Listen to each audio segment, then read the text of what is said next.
have the questions now. And please just say who you want the questions addressed to. And please, I know you guys feel awkward using the mic, but please use it close to your mouth and it won't feed and scare anybody. Who has got any questions? Laura will bring the mic to you. Please put your hand up. This could be addressed to Garth or to Professor Riley. Anything you need to ask Professor Riley or Garth?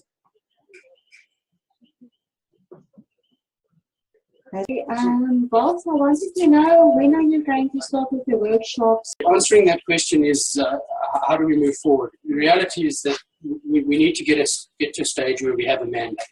So we need to prepare a memorandum that can be sent out to as many owners as we can, advertise in local newspapers, do whatever, and get feedback from everybody that they're actually in a line and want to move forward with this kind of vision. And once that's in place, then we can move forward into the workshop type of environment. So there's no point in us going into workshops and doing anything and spending that time and effort without effectively having a budget in place and also having the commitment from everybody else that that's the route that they want to move. My question is actually very clear, Professor. Also here, Kelly University, or former student from the University of Victoria. Quick question in terms of your experience with the, I believe you mentioned what, 82 management, ecological management systems. In your experience for an area this size or the amount of people, how would you, on an estimate, say it would take to implement such a plan, and what to do in the interim until such a plan is in place? The problem is the only thing you can do in the interim is expand baseline data. In other words, anything related to the expansion of your baseline, what you know, will be relevant in the ecological management plan. The biggest problem here is to get a mandate to do what is envisaged. Because you kind of place yourself into a corner here, and what you're asking is 1,400 people to give a mandate to probably 9 or 10 trustees to say we are signing over all management decision making related to conservation, biodiversity conservation, wildlife management to that group. If you sign it across, you have two options. You can demand workshops beforehand to have an input into management objectives and goals, which is going to turn into Mongolia and you know what. Otherwise, what happens is if you transfer that mandate to the trustees will sit together and come up with a set of objectives and goals prioritized and circulate them for approval. Because essentially what you're doing is you're agreeing to those management objectives and goals. And it depends which route you decide to go once you have a mandate to follow the process. So while you decided on your mandate, maybe a mandate of whatever that is, 50% plus one or whatever, it's inevitable certain people are going to look at unhappy with some things. But the point is then deciding which route you go.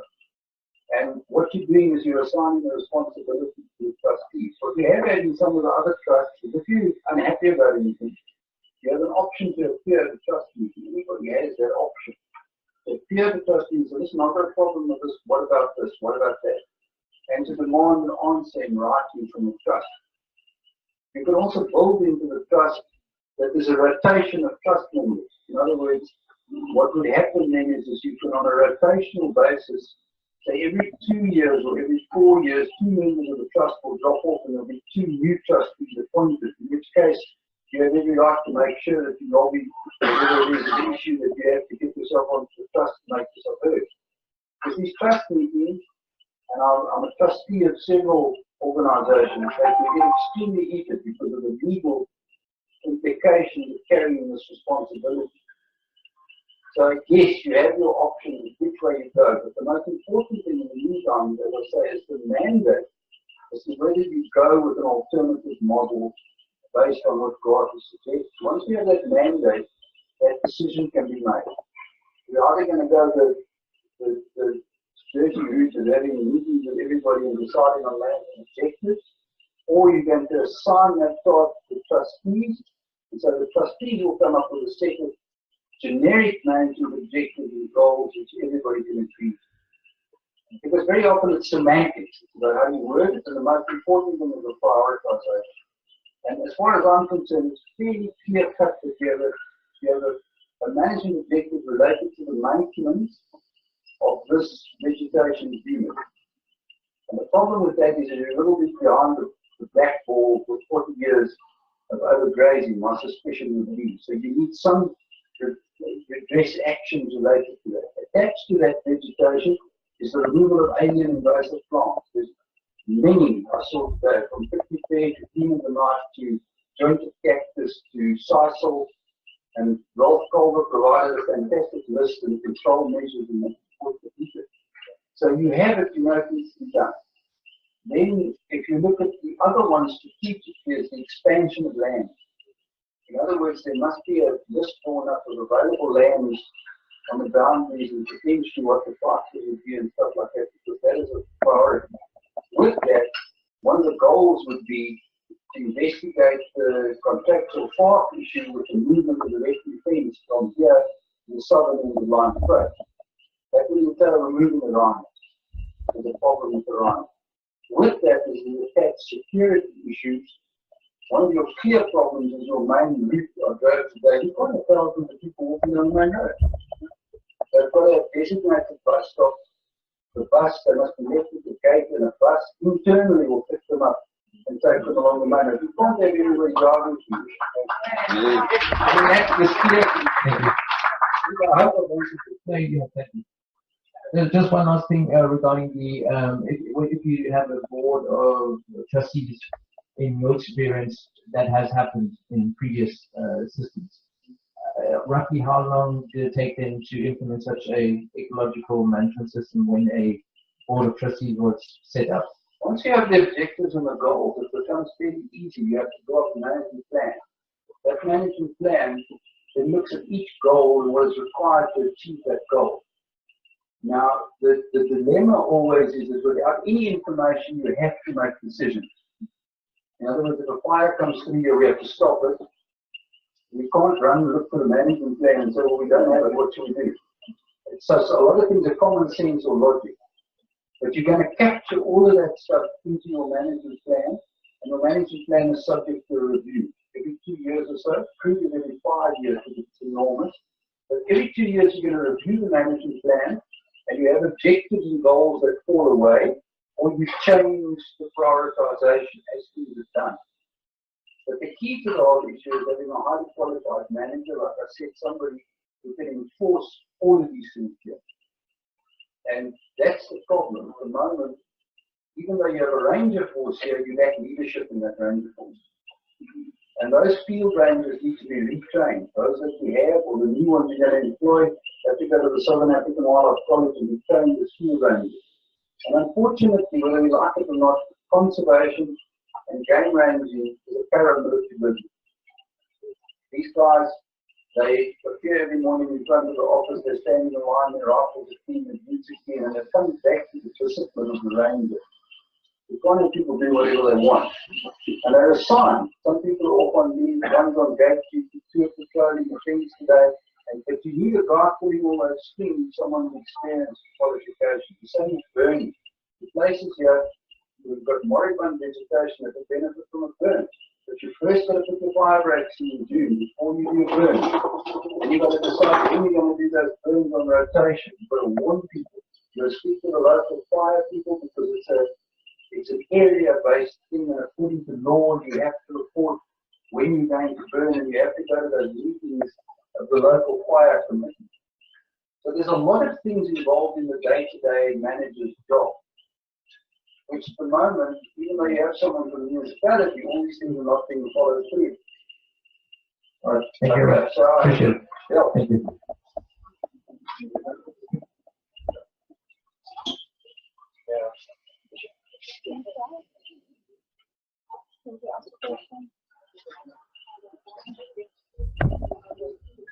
Question asked.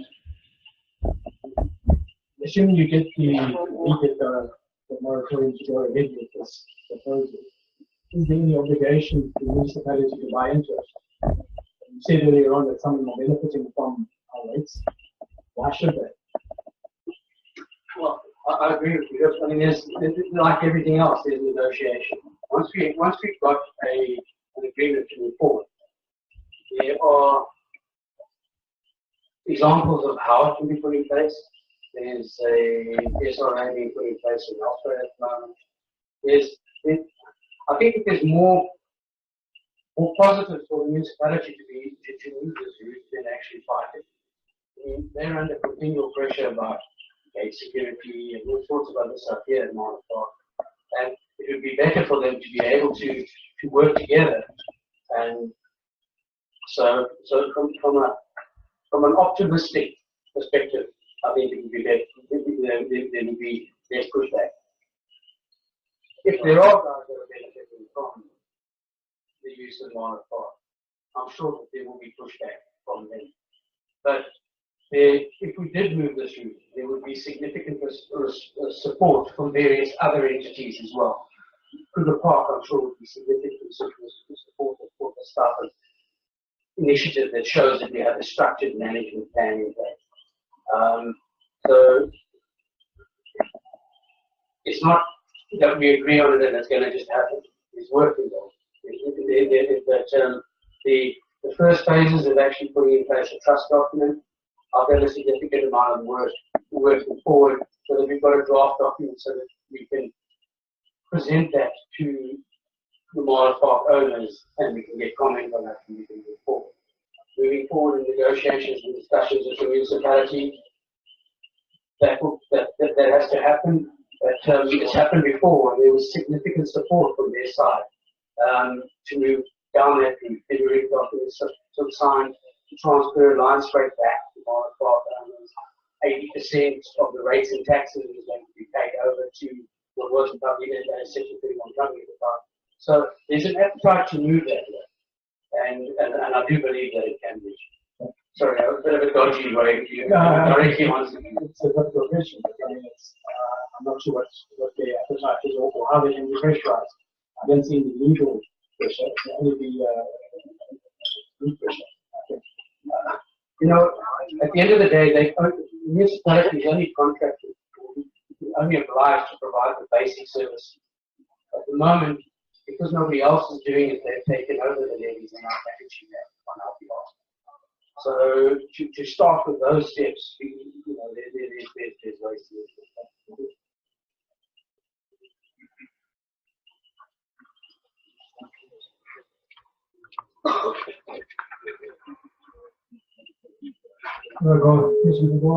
Is there any way that you Sorry, don't you just listen out for your mouth? the system that we can control the rates, taxes, so at the moment they put it over to our tenants? The bottom line is, as I explained there, there's a budget that's put in place. The municipality has to set up its budget and it looks at how it's going to build and put its budget together. What they do is they use the model that I had up there, but where I've looked at Marltoh, they use exactly the same thing for districts. So, however it works, we're always going to be picking up a bigger portion of that because we've got a higher land use of property within the region. So,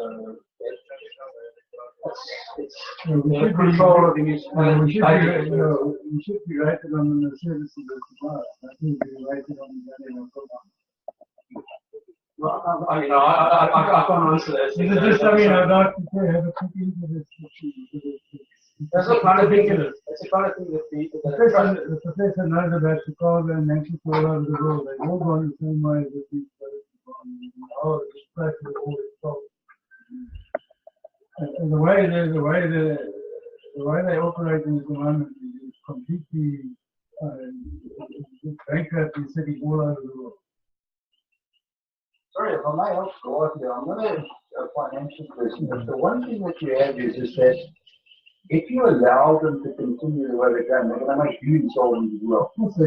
So what you have to do, whether you like it or not, is you've got to divorce yourself from particularly the two functions related to Wi-Fi management and security. The problem is you may have to fund it independently until such time as they agree to pay you at least that proportion and My understanding is that they owe you a substantial amount of money historically. Now the point is you can always have recourse to the law. In other words, you can always take them with a court case. And the point is, as far as I'm concerned, if you look at it, the advocate for breaks opinion is also that they don't have a leg to stand on. Now the point is whether they want to go that route or whether they want to work together. And one of the issues is Lions Break is in the name of the municipality. Nobody knows, but that's one issue. And then the other issue is funding outstanding and then taking passing part of the rates that they collect over to the trust to take care of these functions. Now the point is whether you like it or not, that's what I'm doing with policy. That's a legal issue. And they've got options. You can either negotiate with them and they can decide to take part. If they don't, then unfortunately you're a legal battle ahead of you, but you have a very strong case. So my thinking is that the courts will be pretty much on your side if you need to litigate in any way against them.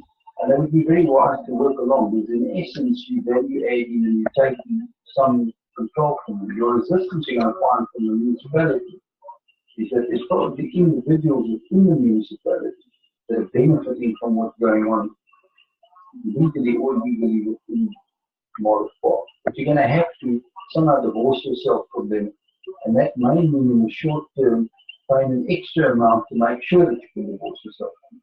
Because otherwise you're going to go bankrupt with them. Yes, when I suggested this new right system, everyone said the value of the property is going up. It was completely ridiculous. No one suggested it.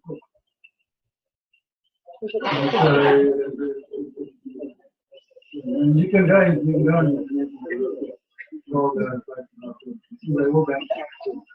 Manchester, Liverpool, to go south to because of this new rating system on the value of the property, not on the value of the The house I live in, according to the Junction, is already one that's better than the one that I see. Yes, I don't know if you heard the story about Excuse me. I just want to know what the professors just said, divorce or get legal, you can get away from it. I would like to know what legal position do I have when I don't pay the 39 grants from entrance or control fees from the gate for since 2013, and I arrived in here to have my holiday, we live overseas, and I paid for installing the old meter for electricity. I paid for the cable to put my electricity in.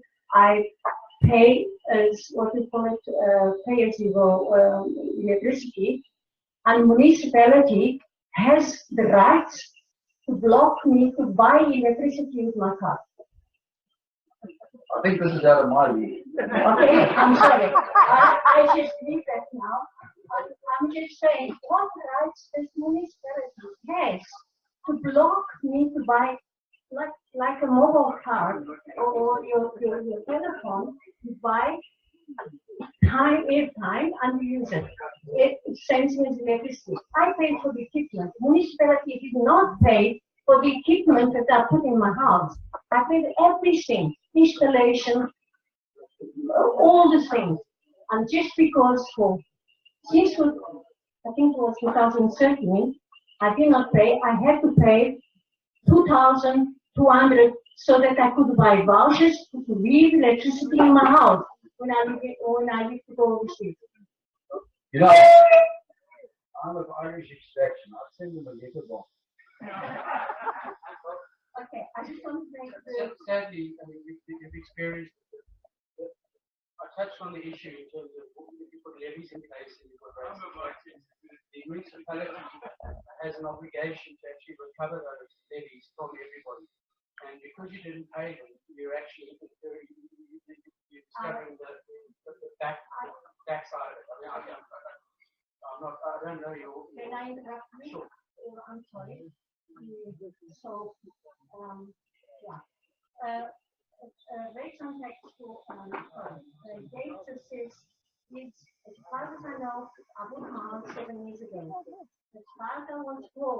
but now those ladies who take the lid on you want to agree with it or not. It's your decision. Now, we have not, at the beginning, we paid. I mean, for a few years, we paid. And then when we saw that service, we say, no, we're not paying anymore. And now, we don't like the service. We don't want to, for me, my personal opinion is useless. What we have there on the entrance, you may as well take the money and give it to charity because it's much better used on other service standard days. And I refuse. I said, now that is a municipality, it's the right to block me to buy electricity. Then I'm simply finished. What I'm saying is, you're on the street. Laura? As I said, we pretty much are a special rateable area already. We have the levies in place that we are paying. And the municipality has the responsibility to ensure that everybody pays. No, it's not a want to pay or don't want to pay. Once you move into that environment, you're obliged to pay. So, as I say, that what you just raised now is a warning to people. If you do move into an environment, that's the kind of environment you're moving into. Actually, the levies aren't a want to pay or I don't want to pay. It's actually it's an obligation.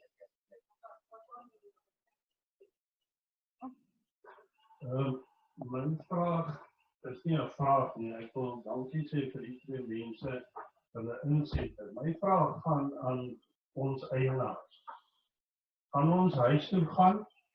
Gaan ons die saak oordink? Gaan ons bietjie uit die boks uitklim? Gaan ons bietjie van buitekant af die boks kyk? Hoe wil ons Marltoh oor 20 jaar sien? Dit wat ons vandag met die probleem hier sit. As ons vorige mense 20 jaar terug dit opgelos het, was ons in 'n baie beter posisie. Die nadeel is, oor 20 jaar verder, is baie van ons gesigte nie meer hier nie. So ons moet vir ons kinders en vir ons opvolgelinge iets agterlaat. En ek dink dis waar ek wil vir Prof baie dankie sê dat hy dit duidelik uitgespreek het, dat dis 'n business. En ons moet enige ding moet ons as 'n besigheid hanteer. Jou huwelik is 'n besigheid. Glo maar vir my. Want as jy nie vir mamma luister nie, kom die probleem nie opgelos. Maar jy moet luister wat die probleem is, sodat jy 'n oplossing kan vind vir die probleem. En as ons nie gaan verander as wat ons tans besig is, sien ek ook nie 'n oplossing oor 20 jaar. En ek behoort in geen van organisasies nie, as ek praat ek namens myself. En ek hoop, want ons is almal baie lief vir Marltoh, ek hoop my kinders kan hom ook eendag geniet en my kleinkinders kan hom geniet, soos wat ons hom vandag geniet. Dankie.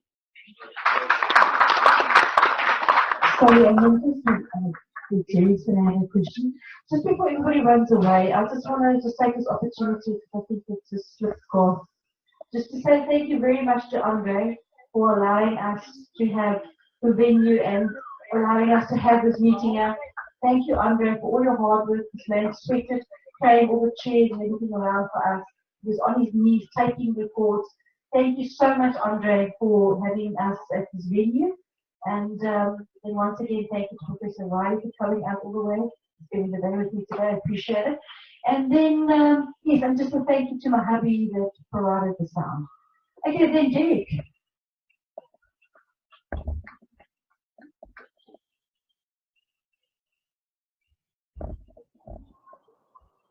Thanks. Doctors is actually directed with you. I don't know if you've done any research on how many people are staying in Marltoh Park. What I think you should do is just check how many pensioners that can they afford the levies that will come. And you know, it's quite easy for the guys in Joburg. They're all getting salaries. Our pensions are not going up as quick as the salaries are going up. So the people in Joburg that are away owners can afford their levy. But 60% of the people living in Marltoh are fortunate. So I would suggest that you take cognizance of these old people. I take it on board, Eric. I mean, the reality is that we need to put and we need to workshop certain things and how things are structured. There's no getting away. There's also ways that we could look at various ventures and guys that can't actually afford to say, how do we structure it so that we provide a support mechanism to assist each other? But the reality is that we cannot let Marltoh die on the basis that there's people who can't afford to live here. That makes no sense. And there's a lot of people, and I'm one of them, I'm in a way of that, who lives that way. And I bought this place so that I would have continuity and they would be there for my kids going forward. And I can't take away that decision based on the fact that there's people that are struggling to pay it. We have to find ways to support them going forward, but we can't destroy the environment on the basis of people that can't. Sorry, I'm a bit blunt, but it's just the reality. No, I can see that, but you know what happens if you look at a lot of these big places, some of the large private places, the levy started about 200 rand a month. 5 years down the line, that 200 was turned into 2,000. Let's just hope, I hear what you say, but let's just hope that it doesn't come to the stage like having Marltoh for old people. There's a lot of people that walk into Marltoh as pensioners, and they enjoy the bush. They hear full of it. I hear what you say. Gary, let me give you a bit of my background on what got me started on this. I spent the last 5 years working with the Mozambique government to set up new cities and look at the lights, and look at how tourism hotels could move in and how we could benefit from the use of certain environments. And then I came back and I looked at Marltoh, and I said, okay, now look at Marltoh. And the rules that exist in Marltoh are this. These are the things that worry me and things that we need to do. So we've got rules in Marltoh that may or may not exist. We've got people here that cannot afford. If I was a hotel developer and I moved into this environment, and I went and did a deal with the municipality, and I said to them, I want that piece of land, that piece of land, that piece of land, and they say, oh, well, it's okay, it's not problem. Parkland, and you could have a 500-bed hotel popping up there in the middle of Marltoh. We can shout the stream and do what we want.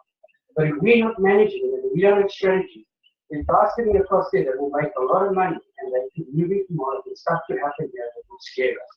We've got lodges that have moved into this environment. It was never planned for it, but it's just growing and growing and growing. Our tourism industry here, if it's not controlled, could be more and more of a risk. I'm not saying that we mustn't have tourism. I really do believe that tourism is very positive to Marltoh. It could be a great income generator for Marltoh, and it can provide a lot of sustainability for our tourism. But us as owners, if we want to protect our environment, we really have to look at it with big eyes and beyond just the little plot that we've got here and think that it's safe. It's not. I promise you. But tourism is the biggest income generator. There's a growing industry in South Africa. It's 14% of our GDP at the moment.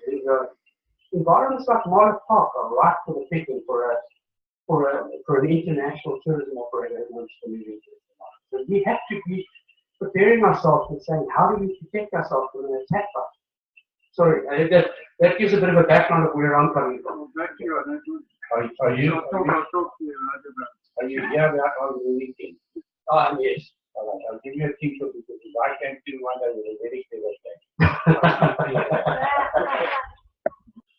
Good afternoon.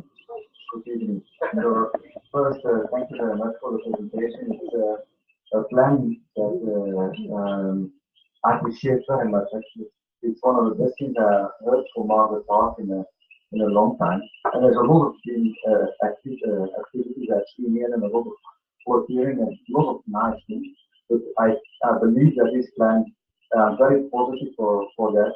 But what is your action plan to convince the Marltoh property owners actually? Because I feel whatever you do here, there's a whole bunch of people who are just not around. They live so far away, they are not involved. So to get a 50% plus one, it needs a very active thing. What is actually the deadline and how are we going to succeed in that? This is sort of the third toe dip in the process. I sort of started actively getting involved in Marltoh about September last year, August, September last year. I was put forward to be on the Marltoh committee, which I got involved in, and I sat on the Marltoh committee and saw how that was forward. I then wanted to find out what the opportunities were, and I sent a survey out. Some of you guys may have received some of it. I was due 6 months because I sent that survey out. But what happened is that survey went to 400 people. 270 responded, and I could have taken every single one of those responses and put them on top of each other. So carbon copy. Everybody wanted pretty much what I've gone down the route looking at. Because people understood, and so there was a demand for a trust, an operational operating company working together with municipality, and that's what came out of those two questions quite clearly. So I then spent a bit of time now speaking to various people that have a significant amount of experience doing these type of things. And then several weeks ago, we did the first roadshow, you can call it, for the way owners. And we had about 70 or 80 people in Joburg came in, and we had significant support to move down the street road. And at the end, I'm going to ask for a show of hands just to get a feel about what the views from this. And following on from that, I will very, very aggressively and quickly follow up now with a circular which will basically be a referendum asking people to sort of get a go ahead, yes or no. And that will be based on one vote per effectively. And we will take that forward. I'm going to have to work together with operations that have access to a significant database of the others. I've only over the last period of time, 6 months, I've started the circular sending out the newsletter. That started off with about 300 people. It's grown up to now 700 people, 750 people, and they've all confirmed the email addresses. So that's the database that I'm working with. I'm going to have to work with the municipality and request that they send out the document when they send out the rates and taxes bill. What's very positive about that is that Marltoh had one really big star in its name. We are the highest, the best rates and taxes paying area in South Africa.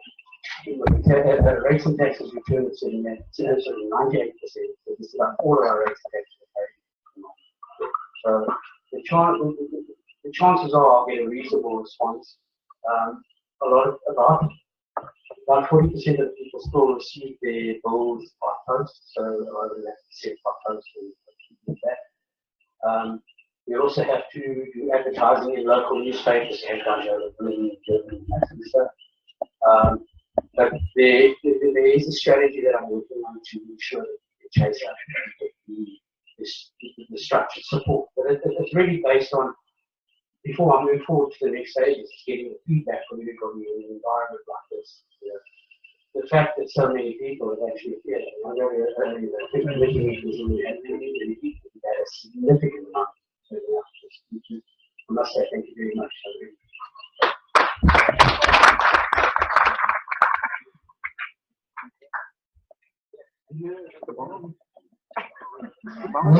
That's one question. Has anybody approached the municipality? How do you feel about it? I haven't, no. The first thing was, before I even went down that road, was to get feedback from owners and see what the consensus was. And then we would start moving forward on that.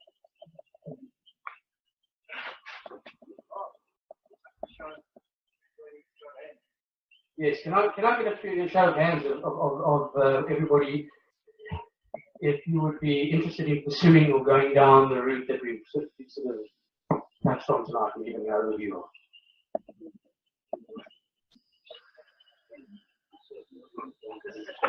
And well, that's quite significant. Can I ask for the opposite, those that would be in opposition to moving forward on this?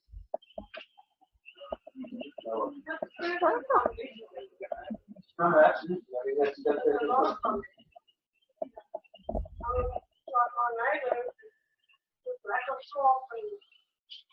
Taking out the house or like both of these, they will make a lot of money on the top. So that's pretty much double plastic. things like that. All these illegal operators, you still have to sort that. That's exactly. But that's when we start looking at when we start looking at the strategies in terms of recovery and contribution. Those are the kind of things that you would look at. It's not going to happen overnight, and it's going to have to be rational. And what we would probably end up having, this is just I'm talking the top of my head, but we probably have to have,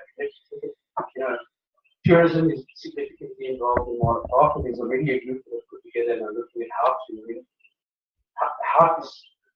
address Marltoh from a security perspective with regards to tourism. And that group could also be contributing in terms of how we can work together. We've got Dairy for the Conservancy. There's so many groups here that are contributing so positively to Marltoh. The one thing that we don't have at the moment is putting it all together under a structured management plan and control management objective.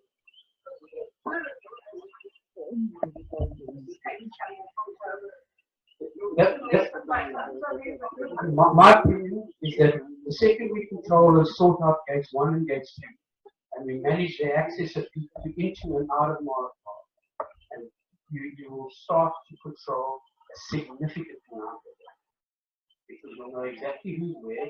The person who owns the house, that guy's not going to get in unless he's given the guys at the gate a code or an invite that says, these guys are going to be living in my house. The second that's happening, you know who's at that house, you know that you can put the babies in place.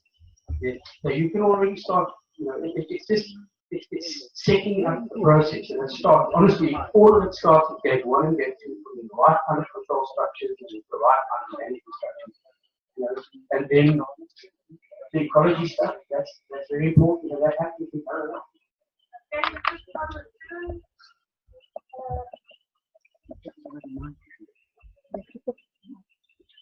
Sorry. What is it?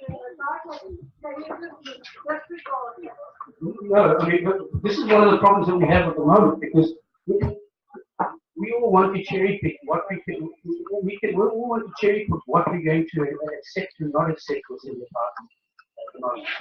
Now, I tried to say quite clearly that we weren't allowed to have it always had to be a zone 1 or whatever it was. And now we've got operating here. But the truth is, that's all under the We've actually got to deal with what we've got here in Marltoh today.